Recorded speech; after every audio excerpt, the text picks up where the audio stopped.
ఈ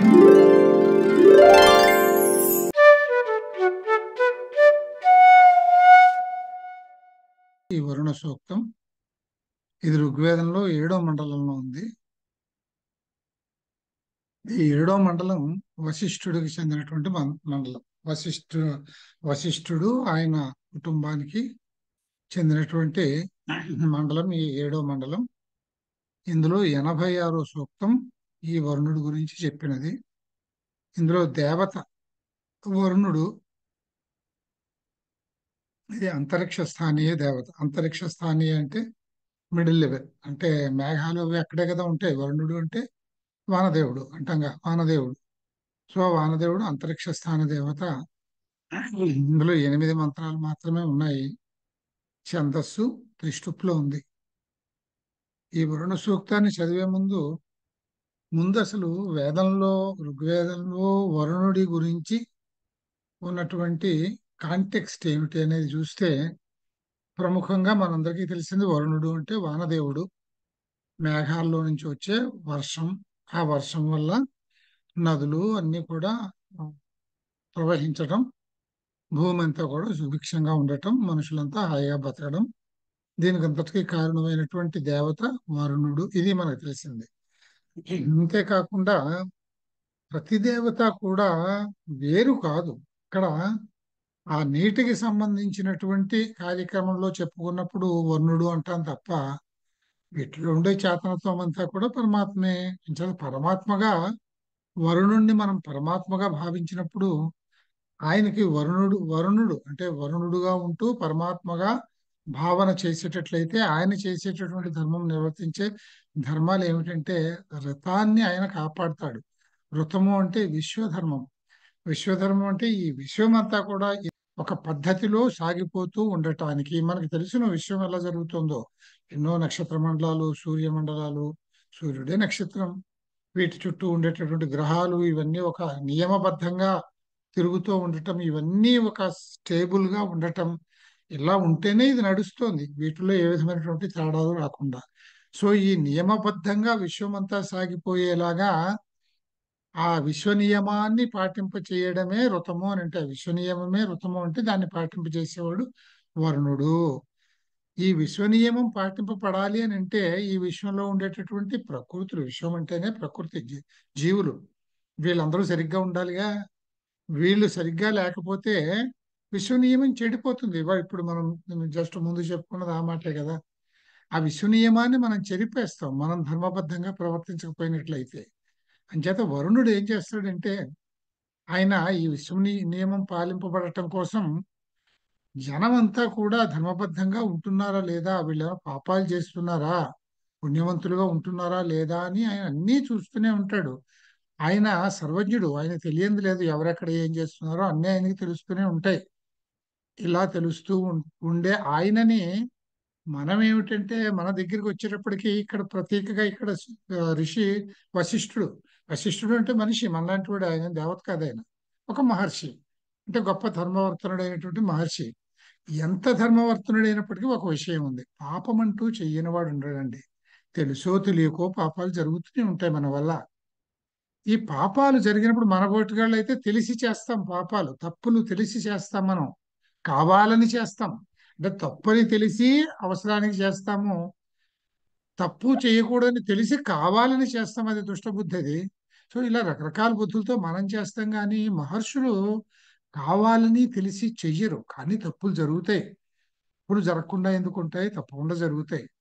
అటువంటి తప్పులు జరుగుతున్నాయి అని గ్రహించినప్పుడు వీళ్ళు ఏం చేస్తారంటే, వీళ్ళకి అన్నీ కూడా, వీళ్ళు ద్రష్టలు, వీళ్ళు మహర్షులు అంటే ద్రష్టలు. వీళ్ళకి అంతా దృశ్యంగా కనపడాలి. ఈ దేవతలందరూ ధర్మాలన్నీ కనపడాలి వాళ్ళకి. ఏదైనా కనపడలేదనుకోండి, ఇంటివాడు పాపిష్టివాడు అని లెక్క పెట్టుకుంటాడు. నేనేం పాపం చేశానని నాకు ఈయన కనిపించడం లేదు, దర్శనం కావటం లేదు, నాకు ఈ దేవత దర్శనం కావటం లేదు అని బాధపడతారు. చేత మహాత్ముల్లో కూడా పాపాలు జరగకుండా జరుగుతాయి. అలా జరిగిన పాపాలు ఈయన మహర్షి నేను తెలిసి చేయలేదు, కావాలని చేయలేదు, కానీ జరిగింది, అందుకే నువ్వు నాకు కనపడటం లేదు. పాపం జరిగింది అని నేను ఎందుకు అనుకుంటున్నాను? నీ దర్శనం నాకు కావటం లేదు కనుక నీ దర్శనం కాకపోవడానికి నేనంత పాపం ఏం చేశానయ్యా? ఒకవేళ అటువంటిది ఏదైనా జరిగి ఉంటే దానికి నేను కారణమా?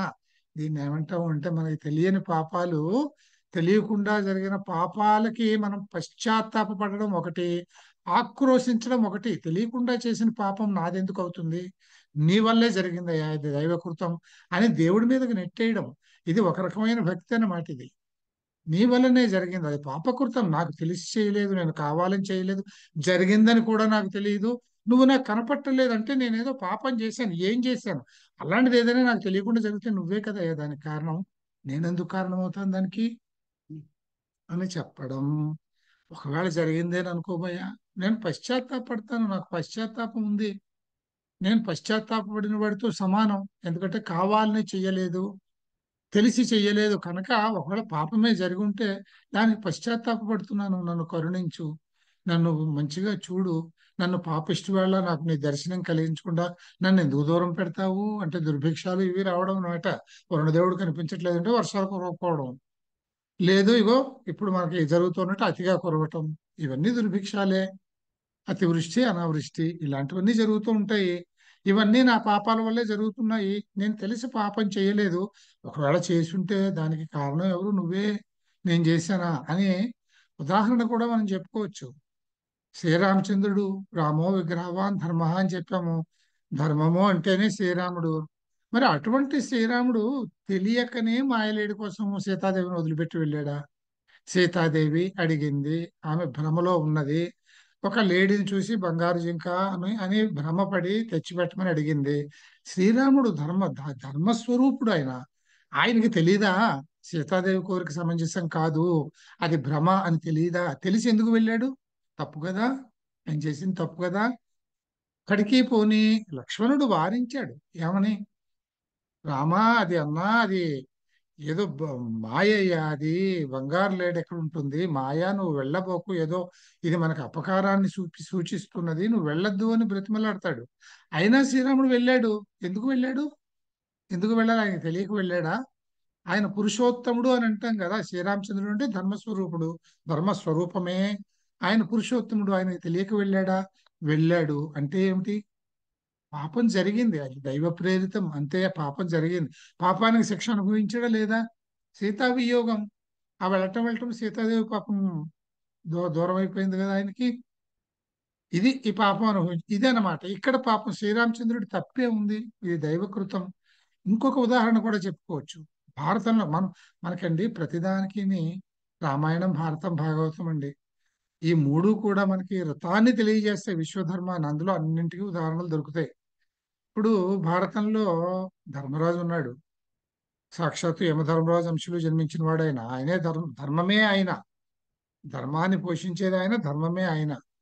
అటువంటి ధర్మరాజు జోదం ఎందుకు ఆడాలండి? జోదం ఆడడం తప్పని తెలియదా? పాపం అని తెలియదా?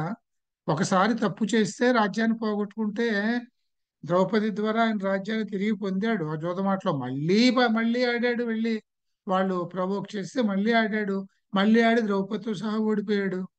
ఓడిపోయి బయటకు వెళ్ళి అడవుల్లో తిరగాల్సి వచ్చిన కర్మ పట్టింది. ఇదంతా ధర్మరాజు చేయడం ఏమిటండి? ఆయన సాక్షాత్తు ధర్మమే ధర్మరాజు, ఆయన చేయడం ఏమిటి? ఇదంతా ఆయనకి తెలీదా?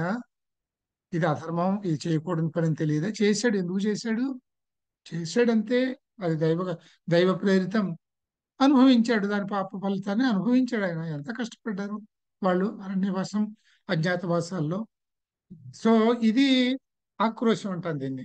ఈ విధంగా ఆ మహానుభావులే చేయగలిగింది, నేను తప్పు చేసి ఉండకూడదా అని వశిష్ఠుడు అనుకుంటున్నాడు అనమాట. నా వల్ల కూడా జరిగి ఉంటుంది, జరిగి ఉంటే అది దైవ ప్రేరితం అయ్యా, నువ్వే కారణం దానికి. ఓకే, నేనే చేశానే అనుకో, పశ్చాత్తాపడుతున్నాను కదా నేను, నన్ను కనికరించి నాకు నీ దర్శనం ఇప్పించి నన్ను చల్లగా చూడవయ్యా అని వరుణుణ్ణి ఇక్కడ చూపి. అంటే వరుణుడు కేవలం జలాధిదేవతే కాకుండా ఇక్కడ విశ్వధర్మాన్ని చూసేవాడు, మన యొక్క పాపపుణ్యాల్ని పరిగణించి మనకి ఫలితాన్ని ప్రాప్తింప చేసేవాడు ఆయన. అందుకని ఆయన మనం ఏం చేయాలి? అందరం తప్పులు చేస్తాం కనుక, మేమేమన్నా తప్పులు చేసి ఉంటే, మా వల్ల తప్పులు జరిగి ఉంటే, తెలిసి చేస్తే అది పాపమే, తెలియక జరిగితే కనుక మా వల్ల, అందుకని తప్పులు జరిగి ఉంటే వాటిని క్షమించి మమ్మల్ని చల్లగా చూడు అని ఆ వరుణ దేవుణ్ణి, వరుణ దేవతని ప్రార్థన చేయడం ఈ సూక్తంలో విషయం. ఇందులో 8 మంత్రాలు ఉన్నాయి. నేను నేను మీకు ఒక్కొక్క చోట అన్ని సూక్తాలకి ఇలా చెప్పలేదు. ఒక్కొక్క సూక్తానికి నేను మీకు చెప్తాను. ఎందుకంటే వరుణ సూక్తానికి నేను ఈ ప్లేబ్యాక్ చెప్పలేదు అనుకోండి, మీకు ఈ బ్యాక్ డ్రాప్ ఒక అంటే ఇది ఒక ప్రవచన రూపకంగా నేను ఇలా చెప్పలేదు అనుకోండి, ఇది చదివితే రిడిక్యులస్ గా ఉంటుంది. ఈ సూక్తం మంత్రాలు చదువుతూ ఉంటే ఏమిటి ఇందులో ఏం అర్థం ఉంది అని అనిపిస్తుంది. కనుక ఇందులో మనకు తెలియాల్సింది ఏమిటంటే, ఒక మహర్షి లాంటి వాడే వశిష్ఠుడు అంతటి వాడు. ఎందుకంటే ఇదంతా వశిష్ఠుడు చెప్పే సూక్తం కదా వరుణుని ఉద్దేశించి. ఇక్కడ దేవత వరుణుడు, వశిష్ఠుడు మహర్షి, ఆయన చెప్తున్నది అంటే ఆయన తన గురించే. ఇందులో అంతటి మహర్షి తనలో తను ఎంత మదన పడుతున్నాడు, ఇందులో పాపభీతు వరుణుడు ఎవరు అనేది, ఆయన విశ్వ నియమాన్ని పరిపాలింపజేసేవాడు అనేది అక్కడ చెప్తూ, తన గురించి తను ఏం చెప్పుకుంటున్నాడు అంటే తనకున్న పాపభీతి, తన వల్ల పాపాలు జరిగాయి అనేటటువంటి ఆ భయము, పాపం జరిగిన దానికి ఒక విధమైన ఆక్రోశము, నా వల్ల ఎందుకు జరిగింది, ఎలా ఎందుకు జరగాలి అనేది, జరిగింది అనుకో ఆయనలో ఉండేటటువంటి ప్రాయశ్చిత్త గుణము, ఇవన్నీ మనకి చెప్పే మాటలు అన్నమాట. మీరు పాపాలే చేయకూడదు, పాపకర్మలు కాకూడదు, ఒకవేళ పాపాలు జరగకుండా ఉండవు, జరుగుతాయి. పాపం జరిగితే పశ్చాత్తాపపడు, కనీసం నేను తప్పు చేశాను క్షమించమని అడుక్కో దేవుణ్ణి, భగవంతుణ్ణి, అమ్మని అడుక్కో. అడుక్కోపోతే ఎట్లా, నువ్వు కనీసం అప్పుడైనా కనీసం నీ పాపాలు క్షమింపజేయబడతాయి కదా అని. ఇందులో ఇన్ని భావాలు ఉన్నాయన్నమాట. ఇన్ని భావాలు మన ఎట్లెళ్ళమని చూపిస్తున్నాయి, ధర్మ ప్రవర్తన వైపు వెళ్ళు అని చెప్పడానికి ఇది ఈ సూక్తం ఉన్నది అన్నమాట. ఇందులో మొదటి మంత్రం, ధీరా త్వస్య మహినా జనూంషివి యస్తస్తంభరోదసి చిదుర్వి నాకం ఋష్వం నునుదే బృహంతం ద్వితా నక్షత్రం ప్రథచ్చ భూమా అని. ఇక్కడ ఎప్పుడూ కూడా మనం ప్రార్థన చేసేటప్పుడు ముందు భగవంతుడికి ఆయన దేవతకి ఆయన గొప్పతనాన్ని మనం స్తుతి చేస్తాం కదా. అంచేత అస్య జనూంషి అస్య, ఇక్కడ అస్య అంటే ఎవరు, వరుణ సూక్తం కనుక వరుణదేవుడు. అంచేత ఈ వరుణుని యొక్క అస్య జనూంషి, జన్మ మహిన, ఎంతో మహిమాన్వితమైనది. అంటే వర్షం కురిపించడం, వాగులు, వంకలు, నదులు సముద్రంలో కలవడం, మధ్యలో జలాశయాలు, పంటలు, పాడి అభివృద్ధి, భూమాత చల్లగా ఉండటం, తద్వారా పంచభూతాల్ని పోషించడం. ఎప్పుడైతే భూమి పోషింపబడిందో, జీవులు సుఖంగా ఉంటారో, అప్పుడే పంచభూతాలు పోషింపబడతాయి, అప్పుడే దేవతలు యజ్ఞయాగాదులు జరుగుతాయి. అంచేత నీ జన్మ చాలా మహిమాన్వితము. ధీరాహ, ధీరము, ధీరము చాలా ధైర్యవంతమైనటువంటిది. యహ, ఎవరైతే అంటే ఆ వరుణుడు, నువ్వు ఉర్వి, ఉర్వి అంటే విశాలమైనటువంటి, రోదసి చిత్ అంటే రోదసి వంటి వాటిని, అంటే ఇక్కడ రోదసి అంటే ద్యావా పృథ్వులు, రోదసి అంటే పైలోకాలు. పైలోకాలు మనం ఏం చెప్పుకున్నాం, మనం ద్యావా ద్యులోకము అని చెప్తాం, అదంతా రోదసిలోకి వస్తుంది. పృథ్వీ అంటే మనం ఉండేటటువంటి భూమి. ఈ ద్యావా పృథువులని వితస్తంభ, వితస్తంభ స్థిరీకరించాడు. అంటే ఏమిటి, ద్యావా పృథువుల్ని నువ్వే సృష్టించావు, స్థిరీకరించడం నువ్వే సృష్టించావు. సృష్టించి అవి స్థిరంగా ఉండేలాగా, అంటే ఒక నియమబద్ధంగా వాటి స్థానాల్లో అవి స్థిరపడి ఉండేలాగా నువ్వే చేశావు, నువ్వే వాటిని స్థిరీకరించావు, నువ్వే వాటిని జన్మింపజేశావు, నువ్వే వాటిని స్థిరీభవించావు. అలాగే బృహంతం గొప్పదైన నాకం సూర్యమండలాన్ని, నక్షత్రం నక్షత్ర మండలాన్ని, రిష్వం దర్శనీయాలుగా అంటే మాకు ఎంతో కొలవదగిన వాటిగా, ద్విత రెండు విధాలుగా, ప్రథత్ వాటిని విస్తరింపజేశావు.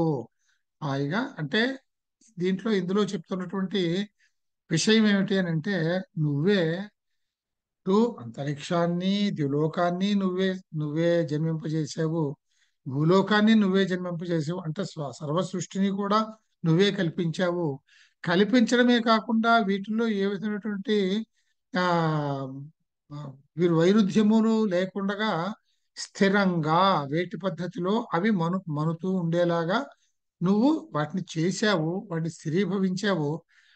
ఇక్కడ రాత్రింబవళ్ళని సృష్టించావు అని చెప్పడం అనమాట. రాత్రింబవళ్ళు అంటే పగలు అంటే సూర్యమండలం ఉంటుంది, రాత్రి అంటే నక్షత్ర మండలాలు ఉంటాయి. నువ్వు రాత్రింబవళ్ళని, రాత్రిని పగల్ని సృష్టించావు.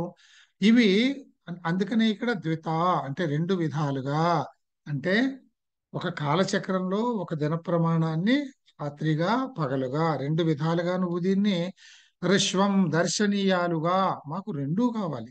ఇది శక్తి, అది విశ్రాంతి, రెండూ కావాలి మాకు. దర్శనీయాలుగా విస్తరింపజేసావు, పప్రథత్ విస్తరింపజేశావు, నువ్వే వీటిని ఈ విధంగా ఏర్పాటు చేశావు.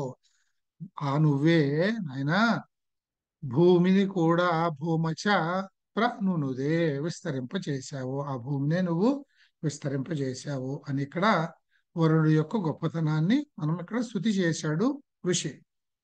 తర్వాత మంత్రం హుతస్వయా తన్వా సంవదే తాత్ కదా తత్ కదా న్వా అంతర్వరుణే భువాని కిం మే హవ్యముహ్రణానో జుషేత కదా మృళీకం సుమనా అభిరవ్యం అని ఈ ఇక్కడ ఈ మంత్రం చెప్పారు. దీన్ని పదవించి చేస్తే ఉత స్వయ తన్వ సం వదే తత్ కదా న్వంత న్వంతః వరుణే వరుణే న్వంతః వరుణే న్వంతః అంటే ను అంతః న్వంతః అవాదేశింది అయాదేశింది న్వంత్వః న్వంతః వరుణే ను అంతః వరుణే భువాని కిం మే హవ్యమహృణాను హవ్యం అహృణానః జుషేత కదా మృళీకం సుమన అభిరవ్యం అని ఇక్కడ ఈ మంత్రం అన్నమాట. దీనికి పద విభజన. ఇందులో ఉత అంటే ఈ ఉత అనే దానికి అది మనం ఒక నిపాత కనుక దానికి సందర్భానుసారంగా అర్థం చెప్పుకోవాలి. ఇక్కడ సాయణ భాష్యంలో ఆయన ఏం చెప్పాడంటే ఇక్కడ ఉత అంటే వితర్కించుకోవడము. ఇక్కడ ఋషి, దీనికి ఋషి ఎవరు? వశిష్ఠ మహర్షి. ఈయన వరుణుని దర్శనాన్ని పొందాలి అని ఇక్కడ ఆత్రంలో ఉన్నారు ఆయన.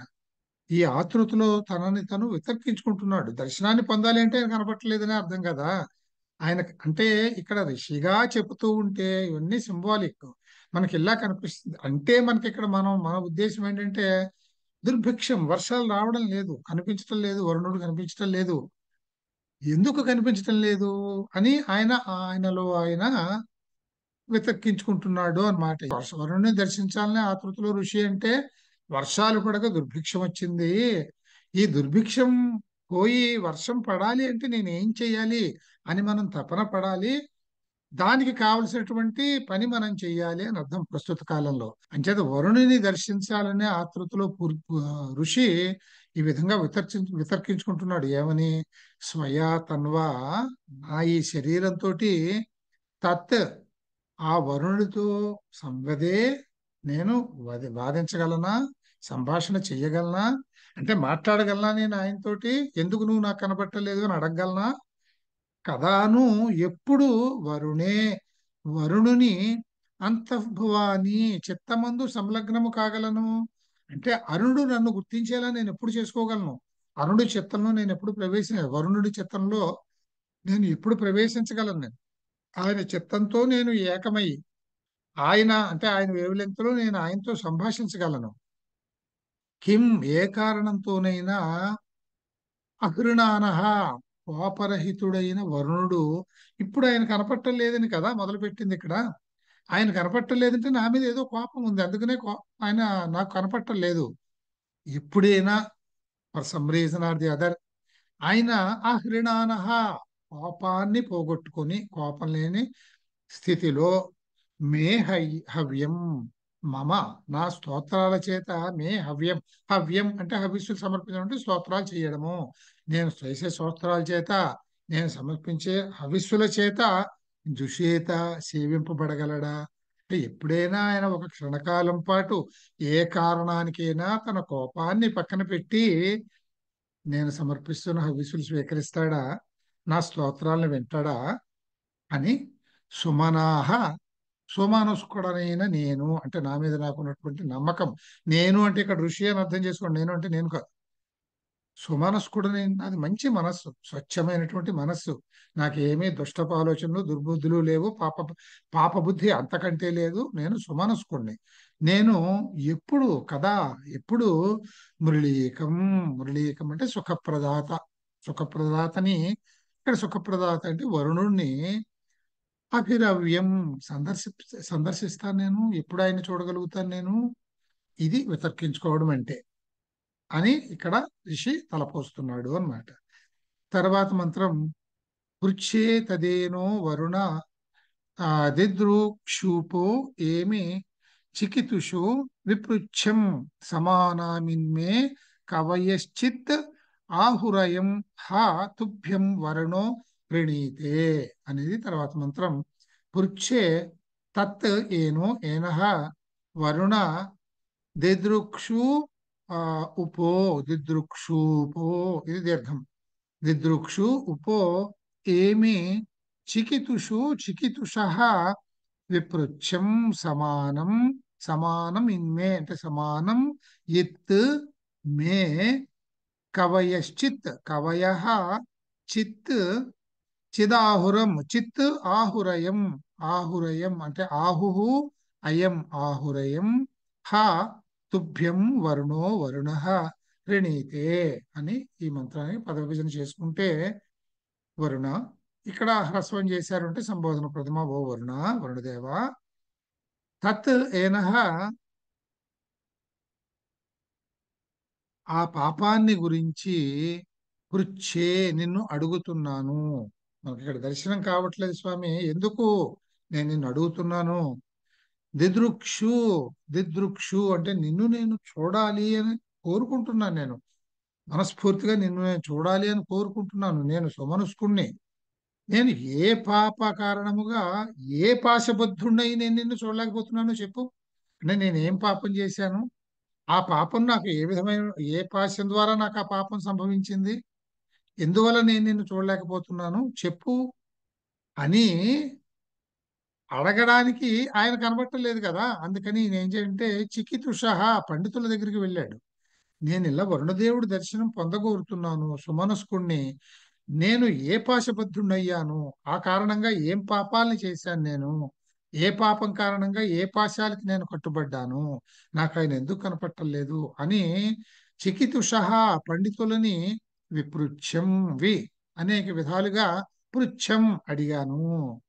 కవయః చిత్, కవయః క్రాంతదర్శనులు, పండితులు, విప్రులు అన్ని వాళ్లే కదా. క్రాంతదర్శనులైన వాళ్ళందరూ కూడా ఉపో ఏమి, వాళ్ళ దగ్గరికి వెళ్ళిన నన్ను, మే నన్ను నాతోటి ఏం చెప్పారంటే సమానం ఇత్, అందరూ ఒకే విధంగా చెప్పారు. ఎందరు పండితుల్ని అడిగినా కూడా ఒకే విధంగా ఆహుహు చెప్పారు. ఏమని, తుభ్యం నీ పట్ల, అబౌట్ యూ, అయం హ వరుణ, ఈ వరుణదేవుడు హ అనేది నిశ్చయార్థకం.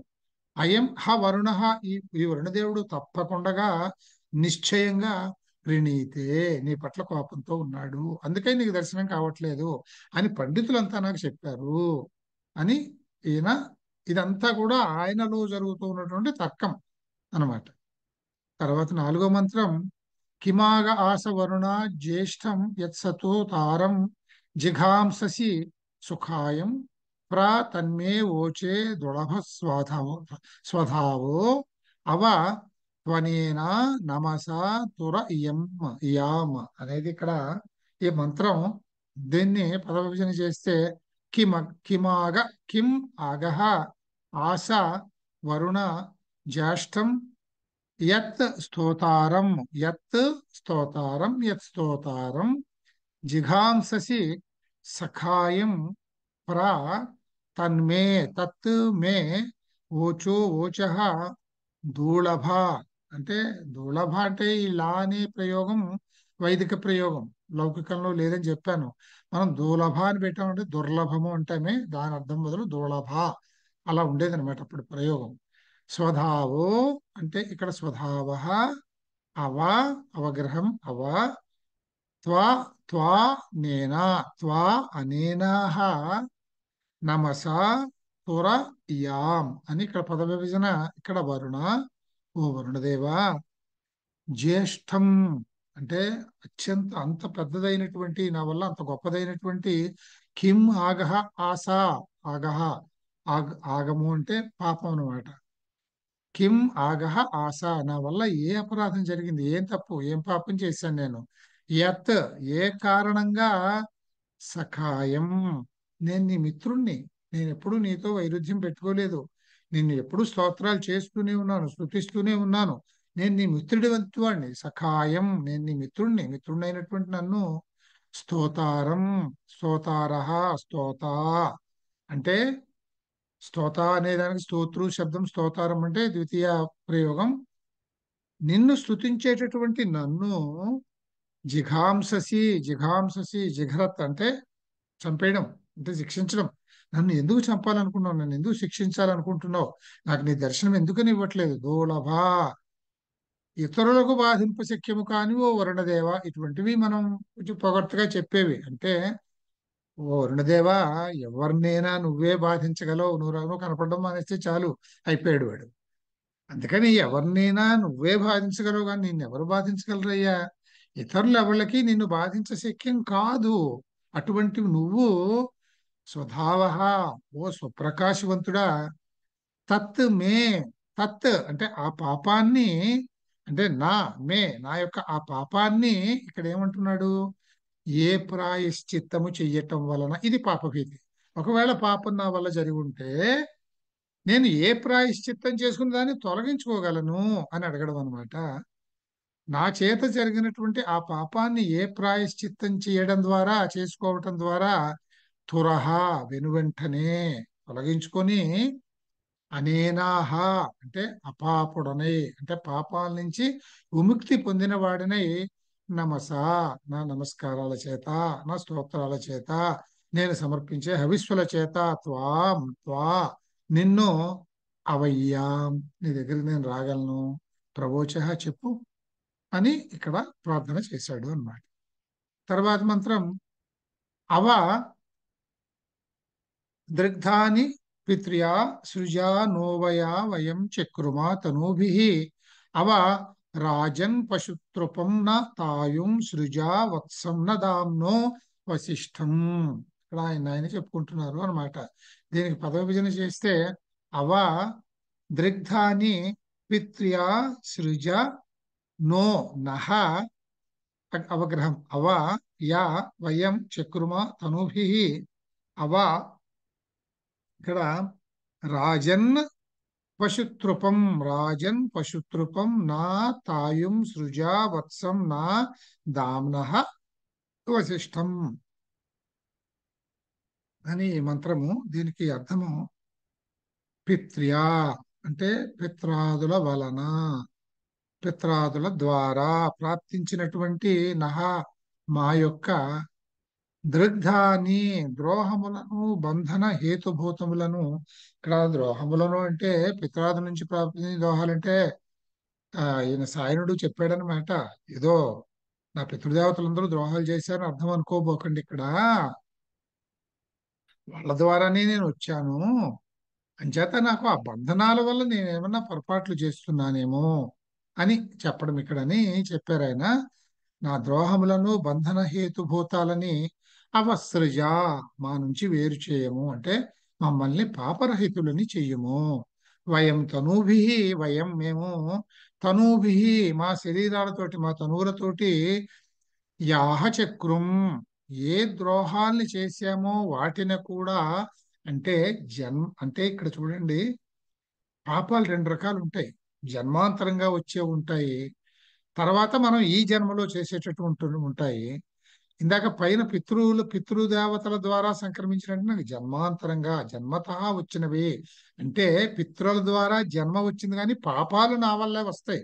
పాపాలు పితృదేవతల వల్ల రావు. పితృదేవతల వల్ల జన్మ వస్తుంది. మనకు జన్మ ఎందుకు వచ్చింది, ఏ విధంగా వస్తుంది, మన పూర్వజన్మలో చేసిన పాప పుణ్యాల ఫలితంగానే మనకు పునర్జన్మ వచ్చింది. ఈ పునర్జన్మ సంభవించడానికి కారణమైన వాళ్ళు నా పితరులు. వాళ్ళ ద్వారా ఈ జన్మ వచ్చింది, కానీ నాకు జన్మతః కొన్ని పాపాలు కూడా సంక్రమించి ఉంటాయి. అటువంటి పాపాలని, అంతేకాకుండా ఇప్పుడు మేము మా శరీరాలతోటి ఈ జన్మలో ఏ ద్రోహాలు చేస్తున్నామో, ఏ పాపాలు చేస్తున్నామో వాటిని కూడా పోగొట్టువయ్యా. రాజన్, ఓ మహాప్రభో, పశుతృపం న తాయుం అంటే ఇక్కడ చూడండి, పశు తృపం న తాయుం. ఇక్కడ పశ్చాత్తాపాన్ని చూపిస్తున్నాడు. దొంగడు ఏం చేస్తాడండి, గోవును దొంగిలించి వెళ్ళిపోతాడు. అంటే ఇక్కడ ఎంతసేపునండి, వేదకాలంలో వాళ్ళకి సంపద అంటే గోవులే. డబ్బులు బంగారం ఇవన్నీ వాళ్ళకి లెక్కలోకి లేవు. వాళ్ళకి పశువులు, వాళ్ళు, వాళ్ళ ధర్మం, వాళ్ళ పశువులు, అదే సర్వసంపదలు పశువులే వాళ్ళకి. దొంగవాడు అంటే ఎవడంటే ఆ పశువుని దొంగిలించేవాడు అంతే, ఇంక వేరే ఏం దొంగిలించేవాళ్ళు కాదు. ఇంత అంతకంటే ఘోరమైన పనులు ఏం చేసేవాళ్ళు కాదు. అది కూడా ఎందుకు దొంగిలించేవాళ్ళు? భాగ్యం, వాడు బతకడానికి, అంతకంటే ఏమి లేదు. అందుకని ముందు గోవులను దొంగిలించి పశుతృపం దొంగిలించి ఏం చేస్తాడండి వాడు? దొంగిలించి దాన్ని ఏం బాధ పెట్టాడు, చక్కగా తీసుకెళ్తాడు, రోజు స్నానం చేయిస్తాడు, దానికి కడుగుతాడు, తోముతాడు, మంచి మేత వేస్తాడు, అన్ని చేస్తాడుగా. ఇది ప్రాయశ్చిత్తంతో పోలుస్తున్నాడు. దొంగతనం చేశాడు, దొంగతనం చేయడం పాపమే, కానీ దానికి ప్రాయశ్చిత్తమా అన్నట్టుగా వాటిని చక్కగా చూసుకుంటాడు, చక్కటి గ్రాసం పెడతాడు, వాటిని ఎంతో తృప్తిపరుస్తాడు, వాటిని ఏమి బాధ పెట్టడు. అలాంటి దొంగలాగా దామ్నహ, కాళ్ళచే బంధింపబడిన వత్సం నా, ఈ నా వెనకాల వచ్చింది కనుక ఇది ఉపమా, ఉపమా ప్రయోగం. వత్సం నా, వత్సం అంటే దూడ, దూడ వంటి నన్ను, అంటే అక్కడ గోవులు అన్నాడు, అక్కడ గోవులు అన్నాడు కనుక ఇక్కడ దూడ అనేటటువంటి తనని దూడతో పోల్చుకున్నాడు వశిష్ఠుడు. ఎందుకని అంటే తాళచే బంధింపబడిన, ఇప్పుడు ఏం చేస్తాడు వాడు? దూడని కట్టేస్తారు వేరుగా, తాడుతో కట్టేస్తారు. ఇక్కడ తాడు అంటే మనకుండే బంధాలు, దూడ అంటే నేను. అంటే నేను పాత జన్మలో ఏవో పాపాలు చేసుకుని వచ్చాను, ఆ పాపాలు పోగొట్టుకునేటందుకు ఇప్పుడు ఎంతో కష్టపడుతున్నాను నేను. కానీ నన్ను కట్టేసిన బంధనాలు నన్ను విడిచిపోవట్లేదు. వాటితో కట్టబడిన దూడలాంటి వాడిని అయ్యా నేను. నన్ను ఆ ఆ వశిష్టం, నన్ను వశిష్ఠుని అంటే తనే, నన్ను ఆ బంధాల నుంచి అవసృజ, వేరు చెయ్యి, అంటే నాకు ముక్తిని కలిగించు అని అర్థం అన్నమాట.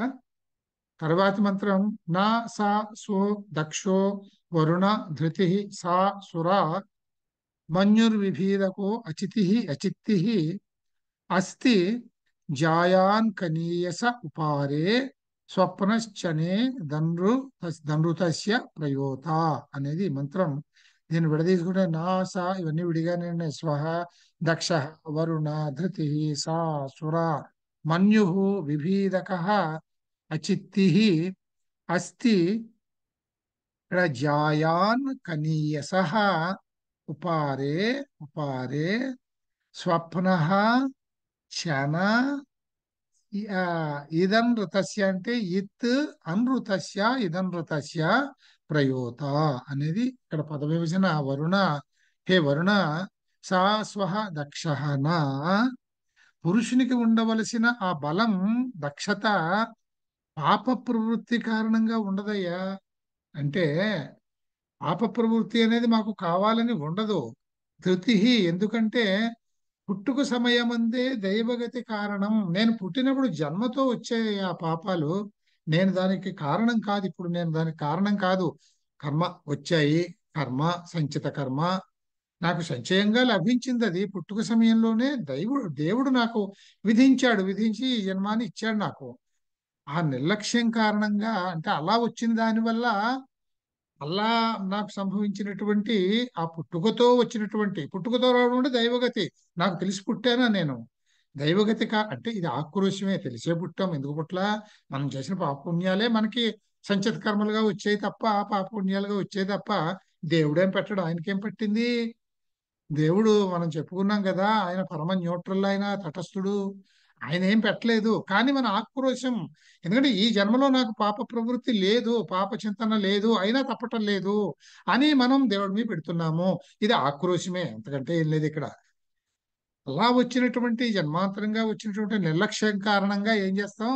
సురాపానం, తాగుడు చేస్తాము. మన్యుహు, అనవసరంగా ఏ కారణం లేకుండా పిచ్చ కోపం.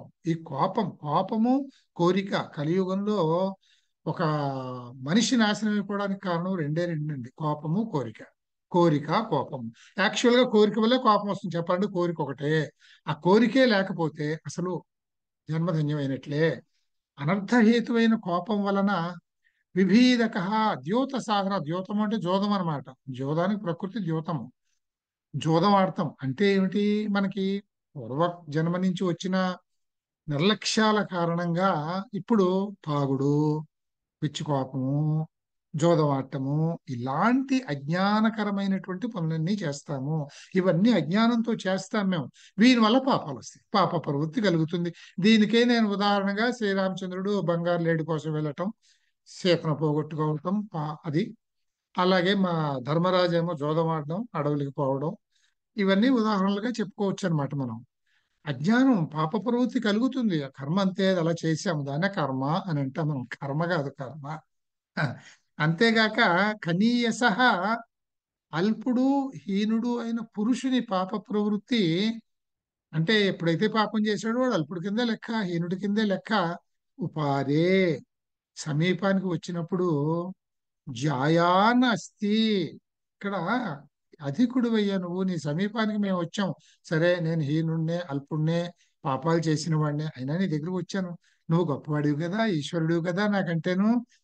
స్వప్నహచన స్వప్నమునందు కూడా అనృతస్య పాప ప్రవృత్తితో ప్రయోత ప్రకర్షతో కలిపి ఉంచుతాడు. ఇక్కడ చూడండి, నేను అందుకే మీకు ముందుగా ఇంట్రడక్షన్ ఎందుకు చెప్పానంటే, ఇందుకే ఇప్పుడు ఇది చదివితే ఏమర్థం అవుతుందండి. అక్కడ ఉన్న అధికుడైన ఈశ్వరుడు స్వప్నమునందు కూడా పాప ప్రవృత్తితో ప్రకర్షతో కలిపి ఉంచుతాడు. ఇది ఇది నీకు ఏమర్థం అవుతుంది? అందుకనే మనం కొంచెం అటువంటి భాష్యాలు చదువుకుంటే ఏదో కొంత అర్థమవుతుంది మనకి. ఇది ఏమంటాడంటే, నేను తప్పులే చేశాను, అల్పుణ్ణే, హీనుణ్ణి, నీ దగ్గరికి వచ్చాను. కానీ నేను పాప ప్రవృత్తితో వచ్చాను నిజమే. నన్ను పాప ప్రవృత్తితో కలపడం అనేది ఎలా జరిగింది? నా జన్మాంతరంగా వచ్చింది. దాన్ని దేంతో పోల్చాడు? కళతో పోల్చాడు. కళలో నేను కొన్ని పనులు చేస్తాను. కళలో పనులు చేస్తున్నామని భావిస్తాం. కళలో ఉన్నప్పుడు అవి నిజంగా చేస్తున్నట్లే. నిజంగా చేస్తున్నావా అంటే లేదు, అది కళ. ఇప్పుడు కూడా నేను చేస్తున్న పాపాలు కూడా అటువంటివే. నేను కళలో చేసే కృత్యాలన్నీ ఎటువంటివో అవి ఎందుకు వస్తున్నాయి నాకు? కళకి నాకు సంబంధం ఉందా? నేను కావాలని కలగలను కదా. కళ అంటే నాకు తెలియకుండా వచ్చేదే. అందులో ఎన్నో చేస్తూ ఉంటాను నేను. అందులో పాపాలుంటాయి, పుణ్యాలుంటాయి, కుకార్యాలుంటాయి, సుకార్యాలుంటాయి, అన్నీ ఉంటాయి అందులో. అట్లా కళలో జరిగిన దానిలాగే ఇప్పుడు కూడా నా వల్ల జరిగాయి, నాకు జన్మాంతరంగా వచ్చిన దాని వల్ల. అది నువ్వు అర్థం చేసుకోవాలి తప్ప నన్ను ఆ కళలో జరిగిన వాటికి నన్ను బాధ్యుణ్ణి చేయకూడదు కదా. అదే విధంగా ఇక్కడ కూడా నేను పాప ప్రవృత్తి కలిగిన వాడినైనా నీ దగ్గరికి వచ్చినప్పుడు నువ్వు నాకంటే అధికుడివి, ఈశ్వరుడివి.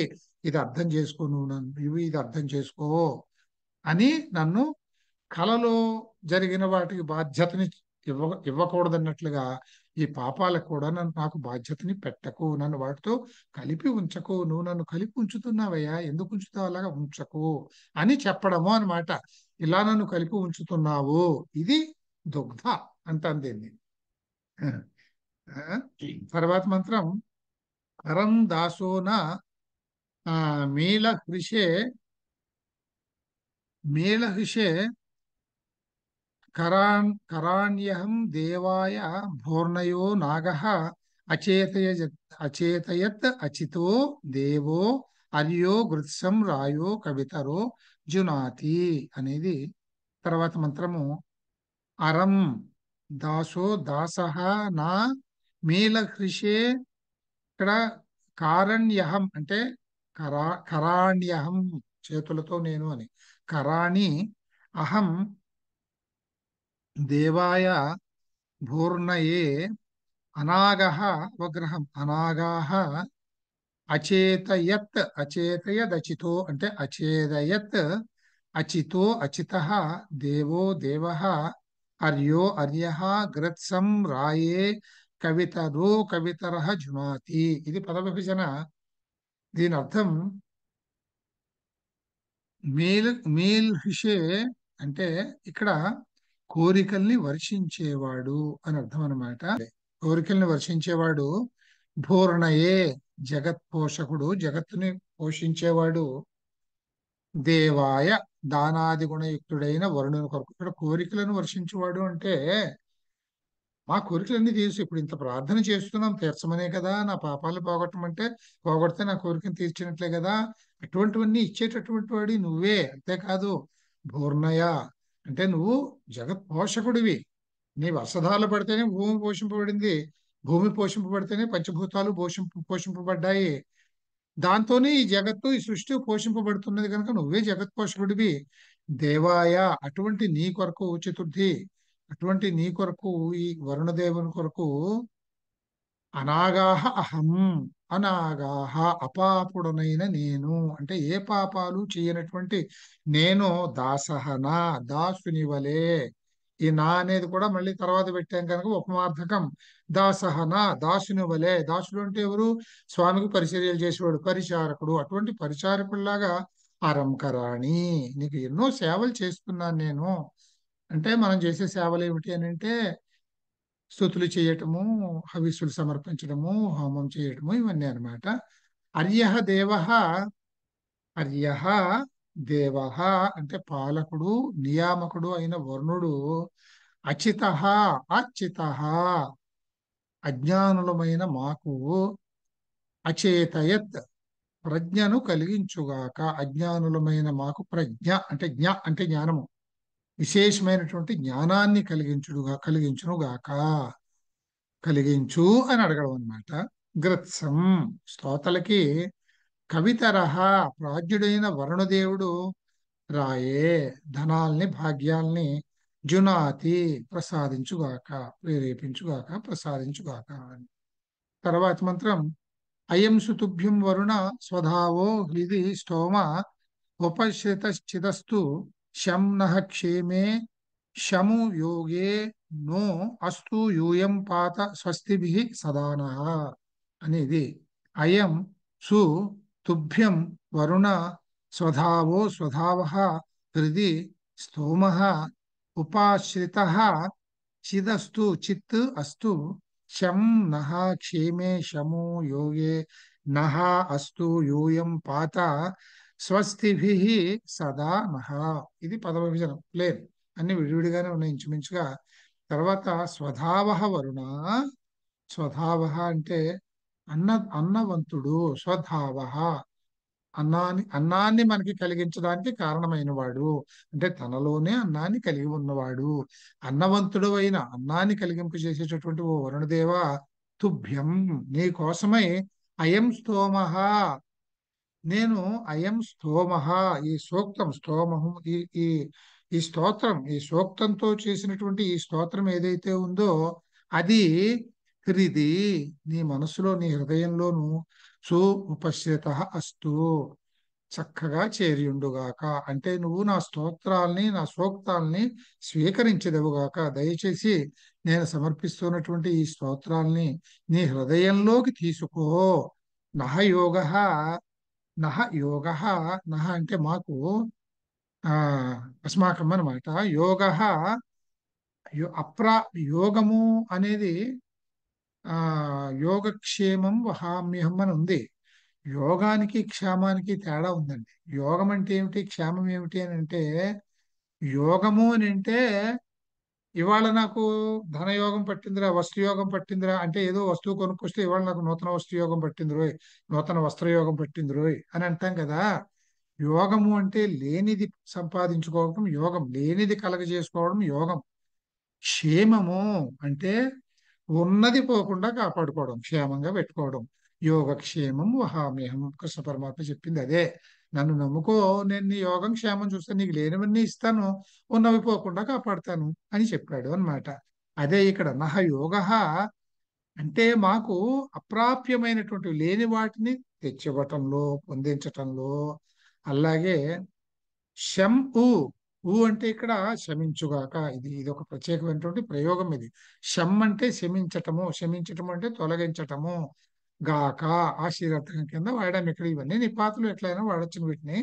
శంభు కలిగేటటువంటి అంటే మాకు నువ్వు ఏవైనా యోగం కలిగించడంలో, అంటే మాకు లేని వాటిని ఇచ్చేటప్పుడు దారిలో ఏదైనా అది మాకు లభించకుండా ఉపద్రవాలు కలిగేలాగా ఉంటే వాటిని వాటిని శమింపచెయ్యి, వాటిని శమింపచెయ్యి. అంతేకాకుండా నహక్షేమే, అందుకే నేను మీకు యోగక్షేమం అంటే ముందే చెప్పా. నహక్షేమే అంటే మాకు ఉన్నటువంటి వాటిని రక్షించటంలో, పోకుండా వాటిని కాపాడటంలో కూడా కలిగే ఉపద్రవాలు, అంటే నువ్వు కాపాడకపోతే అవి కూడా మమ్మల్ని విడిచిపెట్టిపోతాయి. ఏదో ఉపద్రవం జరుగుతుంది, మాకు ఉన్నవాళ్ళు విడిచిపెట్టిపోతాయి మమ్మల్ని. అది కూడా జరగకుండా, అటువంటి ఉపద్రవాలు ఏమీ కలగకుండా, అంటే మాకు ఉన్నటువంటి భాగ్యాలు ఏవి కూడా వెళ్ళిపోకుండా వాటిని రక్షించడంలో ఏదైనా ఉపద్రవ రక్షణలో ఉండటంలో ఏదైనా ఉపద్రవాలు కలిగేటట్లయితే వాటిని కూడా శం అస్తు శమింపజేసేదవుగాక. యూయం నః ఓ వరుణాదేవతలారా, మీరు మాకు మా యొక్క మమ్ము సదా స్వస్తి శ్రేయస్కరము, మమ్మల్ని ఎప్పుడూ కూడా శ్రేయస్కరంగా పాత రక్షించెదరుగాక అని ఇందులో మనం ఆ వరుణదేవుణ్ణి ప్రార్థన చేశాడు మహర్షి. అంటే మనందరం కూడా ప్రార్థన చేస్తున్నాము అని భావించి మనల్ని ఇలా చెయ్యమని అని చెప్పినట్లు అర్థం. ఆ మహర్షికి అలా చేయాల్సిన అవసరమేం లేదు. ఆయన మన కోసం చెప్పినట్లు ఈ కాలానికి సరిపడా మనం ఆ విధంగా దాన్ని అర్థం చేసుకోవాలి అన్నమాట. దీంతో వరుణ సూక్తం అయిపోయిందండి. సరేనండి, అయితే ఇవాళకి ఇక్కడికి ఆప్ చేసుకుందాం మనం. ధన్యవాదాలు. మళ్ళీ కలుద్దామండి. రేపు ఒక రోజు గ్యాప్ తీసుకోండి. రేపు ఒక రోజు గ్యాప్ తీసుకోండి, మళ్ళీ ఎల్లుండి కలుద్దాం.